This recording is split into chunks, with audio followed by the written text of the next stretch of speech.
তখন আমজনতা দলও সাজেশন দিয়েছিল, তো নিজেদের লোক যখন নির্বাচন কমিশন হয় তারপরেও আপনি এখন কথা শুনছেন না, এই বিষয়টা কিভাবে? আমাদের কাছ থেকে সাজেশন নিয়েছে, এটা আপনারা কোথা থেকে জেনেছেন? আমাদের কাছ থেকে তারেক ভাই নিজেই বলছে এটা সাজেশন দেওয়া হয়েছে।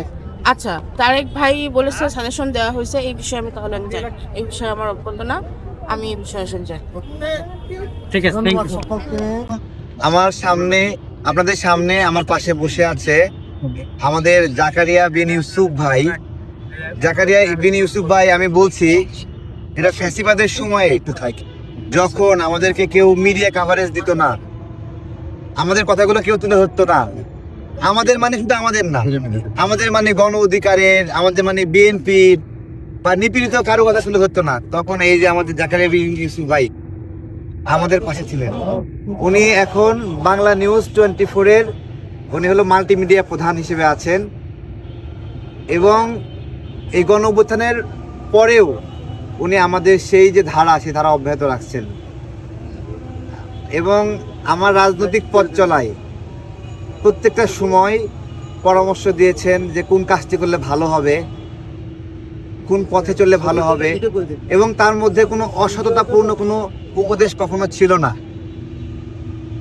আমি ভাইকে অনেক ধন্যবাদ জানাই। ভাই 78 ঘন্টা হয়ে গেছে আপনি আসছেন, আসলে মিস করতেছিলাম আপনাকে, আপনি আসবেন না, আমার যখন দেখলাম, বলেন দেখার পরে আমার মনে হলো যে আসলে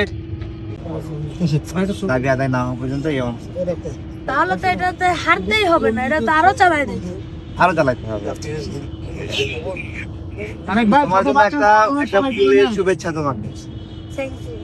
Thank you. তারেক ভাই, আমি চলে যাচ্ছি, আল্লাহ হাফেজ। হবিগঞ্জ যেতে হবে, ভালো থাকবেন, নিজের প্রতি খেয়াল নেবেন ভাই, ঠিক আছে? হার মেনে নেওয়া যাবে না, ইনশাআল্লাহ। ঠিক আছে ভাই? ঠিক আছে, আমি আশা করি এই নিবন্ধন পেয়ে যাবেন ইনশাআল্লাহ।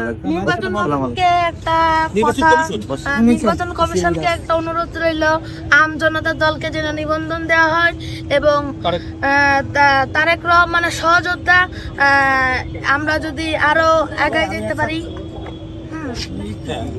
সবাইকে আসসালামু আলাইকুম। Thank you. জয় হবে ইনশাআল্লাহ ভাই, দোয়া করেন ইনশাআল্লাহ। জয় হবে ইনশাআল্লাহ। Thank you. জয় হবে ইনশাআল্লাহ। আসসালামু আলাইকুম।